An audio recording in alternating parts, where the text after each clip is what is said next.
pick up right where we are at in the book.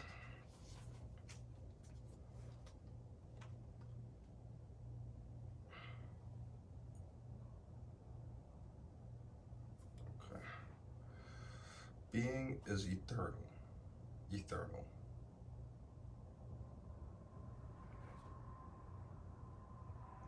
I'm so jacked up off the twisted words that I said eternal instead of eternal. That's crazy. Being eternal, ever present, one life beyond the myriad forms of life that are subject to birth and death. However, being is not only beyond, but also deep within every form as its innermost, invisible, and destructive essence. This means that it is accessible to you now as your own deepest self, your true nature. But don't seek to grasp it with your mind. Don't try to understand it. You can know it. You can know it only when the mind is still, when you are present, when your attention is fully and intensely in the now. Being can be felt, but it can never be understood mentally. To regain awareness, to gain awareness of being, and to abide in the law, and abide of the law. Wow. Okay. Wow. That's where my brain. Abide in the state of feeling realization is enlightenment. So becoming one with your emotions. I don't know. No comprehendo. That took 2 minutes to get that far. Yeah. One day we'll make progress. When you say being, are you talking about God? If you are, then why don't you say it?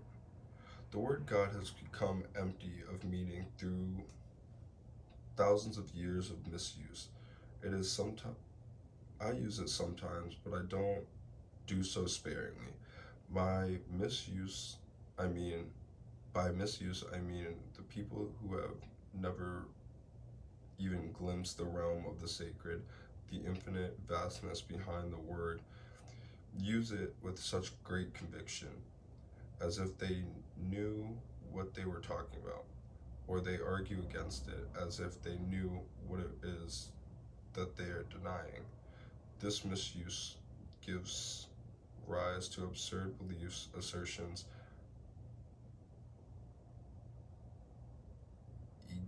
egoic delusions. I know it is ego, but like egoic I have never seen before. Egoic delusions such as my or our God is the only true God and your God is false, and or Nietzsche's famous statement, God is dead. The word God has become a close concept. The word God has become a closed concept. The moment the word is uttered, the mental image is created, no longer perhaps of an old man with a white beard, but still a mental representation of someone or something outside of you. And yes, almost inevitably a male, someone, or something. Neither God or being, nor any other word can define or explain the ineffable reality behind the word. So the only important question is whether the word is a help or a hindrance in enabling you to experience that toward which it points.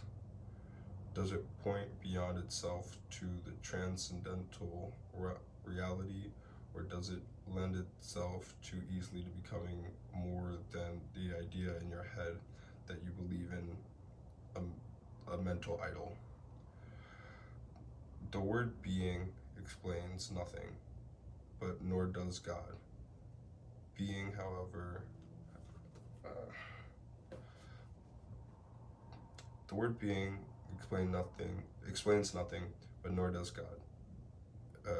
Being, however, has the advantage that it is an open concept. Right, time is up, but like I'm not gonna stop like halfway through a paragraph, so we'll finish. It does not reduce the infinite invisible to a finite entity. It is impossible to form a mental image of it.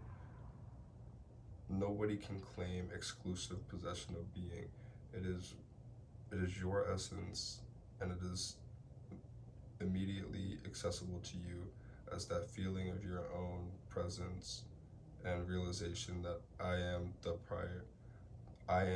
is prior to I am this. Okay, I butchered that. The realization I am that is prior to I am this, or I am that. So it is only a small step from the word being to experiencing this experience of being. Wow. Okay, so I'm just